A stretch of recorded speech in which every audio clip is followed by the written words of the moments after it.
So good to see everybody. So good to see you. Back at it again. It's another wonderful day. Today is Wednesday and it's January 6th. It's our third day back. You know, um, what I'm focusing on and what I've always been focusing on, at least for this little while, is just patience. Having a fantastic attitude as I approach the market every day. And I know that, success in the market is as easy as going to the kitchen and grabbing a glass of water, so we don't want to stress anything out. What up, Trey? We're not going to stress anything out when it comes down to doing it. Do me a favor, everybody, ping your favorite folks into this room so we can have a good time. Everybody tag somebody, tell somebody we get into the money. If you're watching on YouTube, Facebook, Twitch, Periscope, what up? I appreciate you. And thank you so much for everybody who's watching on or who listening on Clubhouse. I appreciate that too. Let's get to it. I'm going to share my screen so we can just get right to it. Hold on. Let me make some. There you go. There you go. Hey, yo, Drake, I need Drake and Cassie, y'all help me with this. So if you go on Clubhouse and you have a group, but you make it open, when you go live, everybody still get a notification like, hey, come to the room, right? Or does it not go to everybody now?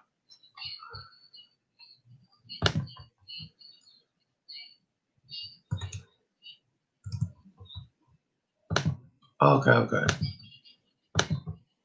Cool.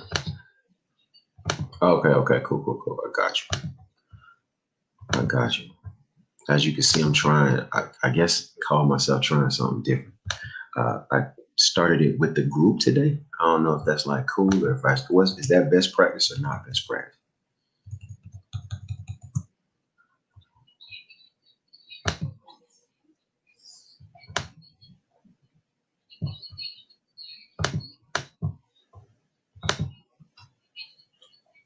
Mm-hmm. Spad. Got you. Let me see what we got on the bonds. All right, cool. Whew. So yesterday, we were thinking short all yesterday. Yesterday ended up being a short day. I had short targets down to 27 is what I told the room. Our low was 23. So I was a little off, but not by too much. The old man did all right. Overnight, though, wow, there was a major sell-off of the bonds overnight. Major sell-off. And I really need to look at it side by side because it doesn't seem to be making any sense. Overnight low, the first thing we do is find the four levels. The four levels are the overnight low, the overnight high, the open, and the market open. Those are the most important places for us in the market. Like immediately, these are the levels that we need to be paying attention to. So let's find those so that we can kind of unlock what the market has been doing. Overnight high on the bonds was put in at 172.10. That was 10 o'clock. And then major sell-off, 172.10 down to 170.03. Now we have this thing called ATR, which is the average true range. The bonds move about 1.5 a day. So to go from 172 to 170, anything is crazy. That's already 2 points. So it's been an amazing overnight. Huge sell-off, huge. And I don't think I'll be looking for any more selling activity just because the selling activity has been so fantastic thus far. Right now we're trading 170.21, 170.20. The market always trades two prices at a time. So the first one I call is the one we're on, but then the second one lets you know what is ask and what is bid. So we're trading right around 21.20 right now. Overnight low, 170.03. So that's a magnificent overnight range of, 64 and 8, 72 ticks overnight. Jesus. Pretty big. All right. The open first price is, grab this little line right here. Open was put in 171.31. I like that. Kershaw, what it do? It's good to see the family. 171.30 is in this thing, so that's the open. So we open at 171.30, slide up to 172.11, 10 or 11. Yeah, 172.10. So you make 12 ticks to the upside, and then somebody tell you get down, and you get down all the way down to 170.03. And now you trading 170.23.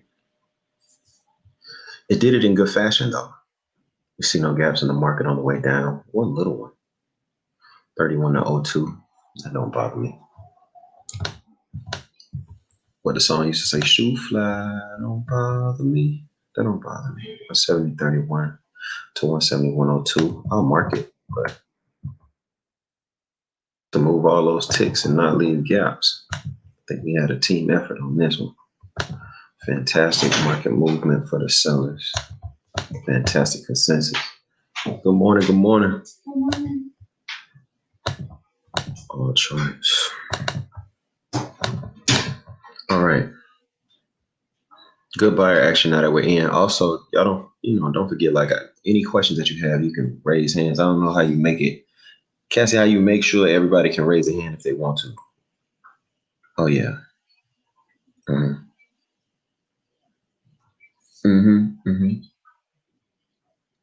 Okay, cool.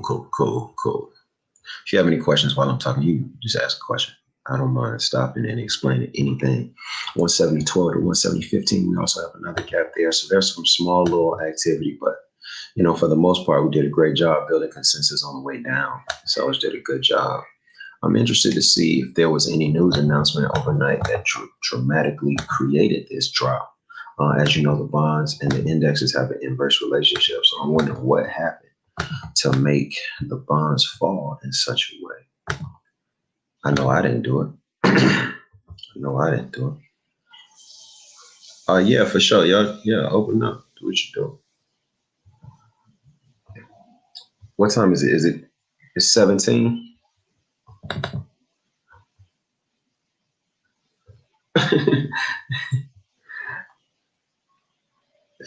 And you notice sometimes I use that as a mechanism though. So it's like, okay, Jay, you had an idea. Now you're having it again. You have to say what you mean twice. You know what I'm saying? Sometimes I use it as like a mechanism to ensure that I'm thinking my way through everything. Sometimes I do it twice. Sometimes I must say, if you wanna, what you say?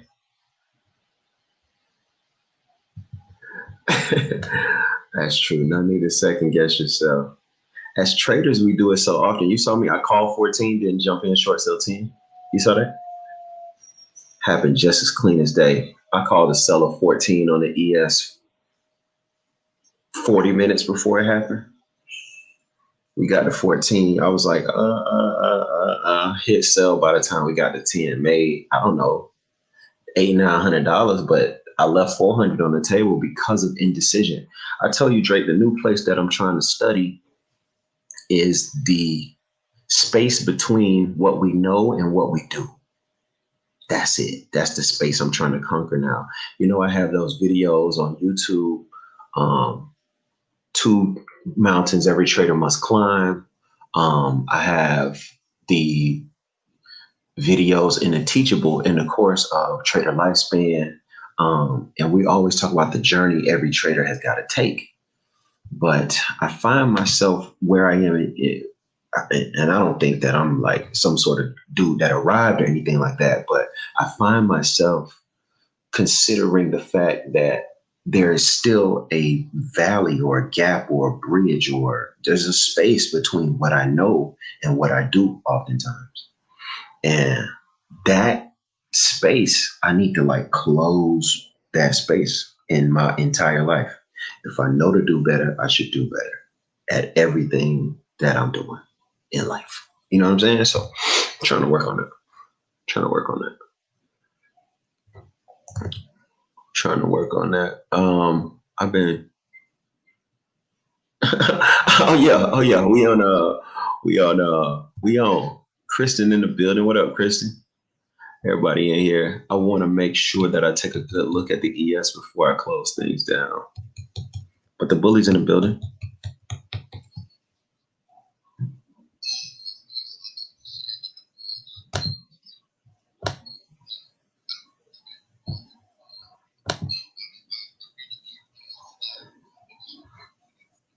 Mm-hmm.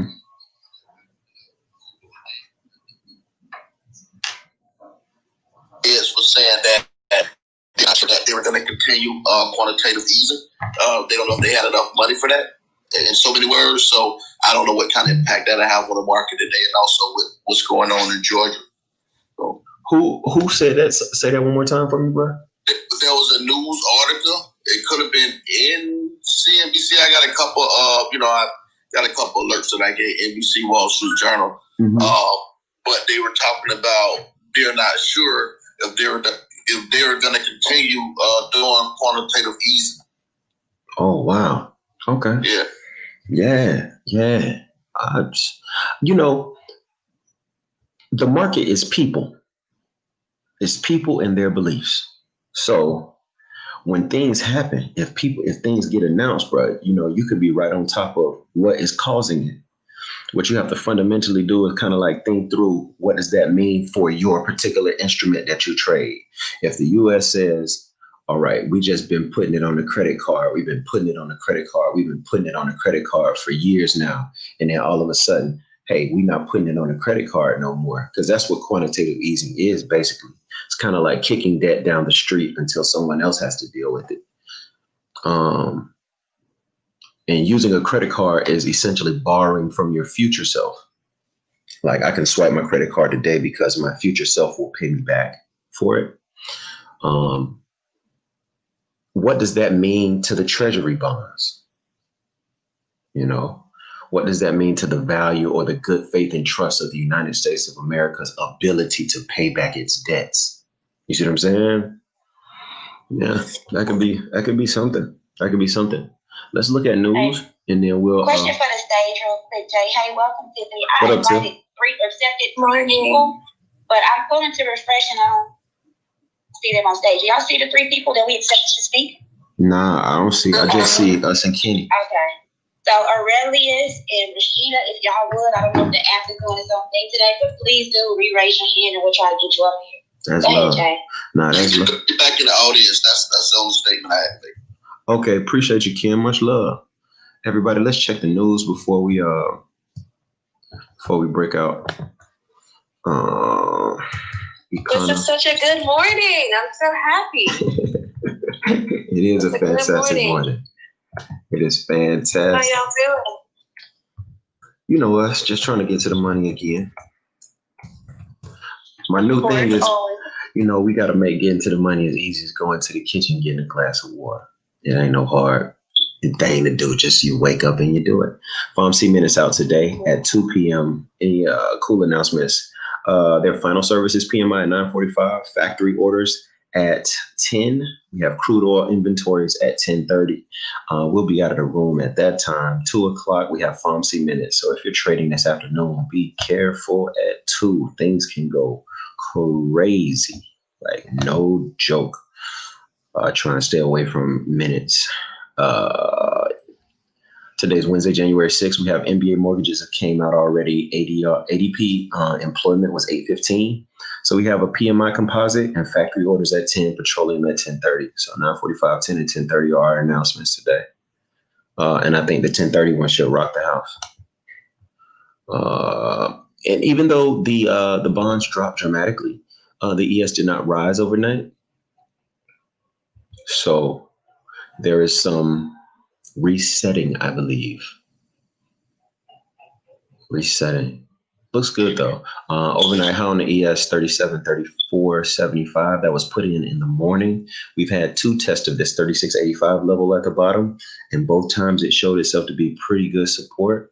We're now currently trading 37.11.75, which if we get out above the market open 37.1750, I'd be looking for the upside to continue doing what it's doing. Either finishing the wick business put together by the 20 or the 10 a.m. candle. I'd be looking for that. I'm interested to see what happens at 37.19. That's what I'm watching on the S&P 500. Key level to watch on the bonds, and I want to just give this to you guys before I go. Jesus Christ. Somebody asked for some sellers on the bonds? Did somebody order sellers? Jesus, what just happened? Let's find an open. Let's find a market open. Hey, bullies, y'all in the room? Bullies, y'all in the room? Yeah, we're in the room. What y'all got for the market open? Morning. What y'all got for the market open? 171.30. 171.30? 130, yeah. Gee. It's so funny because yesterday, before I closed out the day, I was like, you know what we're gonna do? I'm gonna double down on my tan. I doubled down on that. I was like, you know what? If all goes well with this election, you're gonna see a huge spike in tan and any solar energy, really. Mm-hmm. And I woke up this morning like, damn, Tiff, you're good. Like sometimes you just gotta like give yourself a little. You gotta say it.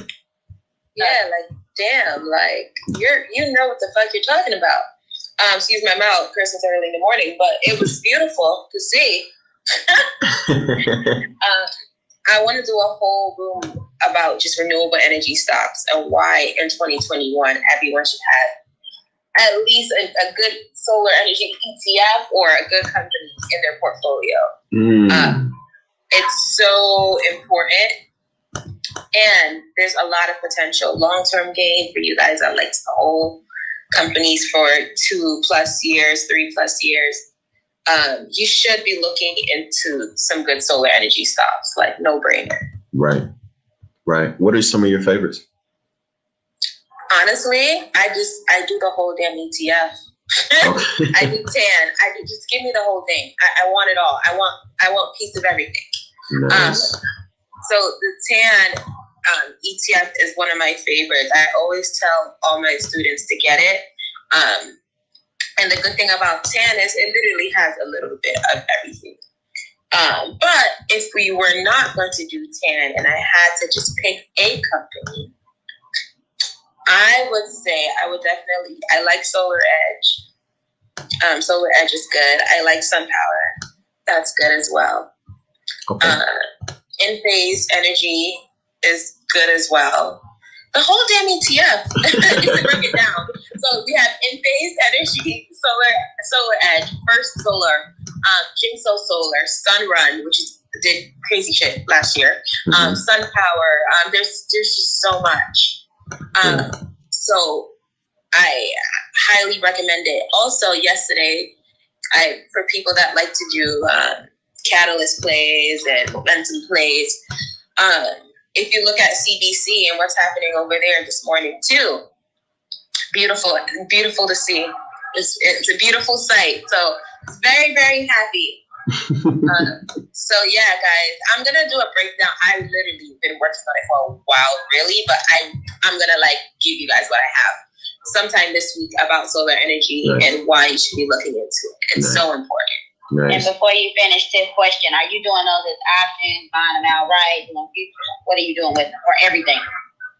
Oh, I'm definitely doing options, but I'm doing long-term options on it. So this is like 2-3 years, and then I'm also doing some shorts on it as well. So nice. So like this morning, I did like a monthly. Yesterday I did a monthly call on ETF. I'm on tan, but I've had tan for a very long time at this point. I've had tan since like June. You're July. very familiar with it. Yeah, like that's your joint at this point. Yeah, you know the funny thing is when I first like really, really started getting into options a lot, it was one of those first things. They literally, sometimes it really don't gotta be difficult to market. I really, when I just Googled hot sectors or markets, and EV and solar came up, and then that was how I went on my rabbit hole of studying, looking at these sectors, and now we're here. Still going strong. I love it. I love it. Yeah, you want to share your screen or no? Oh Lord, I'm sitting up thinking that I'm still on that. Hey, yo, everybody, I love y'all. Above Drinker's Head.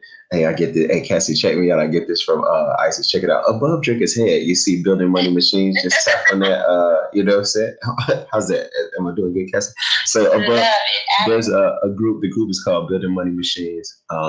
You are the money machine. The best investment you'll ever make is in yourself. Ever. It's the one that you can control the math on the best. If you heard of me, you know that I believe that the best investment you can ever make is yourself. Right after that is your family. If you put your money in those, if you put your mind, your heart, your soul into that, trust me, investing in the market will be simple. I got to get to the rest of this market and get to the bullies in this room. I want to say thank you to Drinker and Ken and Tiff and Cassidy, to the rest of the bullies that's on here. We're about to just try and get to this money. As y'all see, that's a gap fill. And so I really do think we about to really, like, it's about to be crazy out here. So let's just get to this bread. Much love to YouTube and Facebook. Much love to Twitch and Periscope and everybody else that I'm streaming on. I'm going to holler at y'all in a minute. All right? I'll see y'all tomorrow. Thank you. Peace. For sure. Bye. Peace.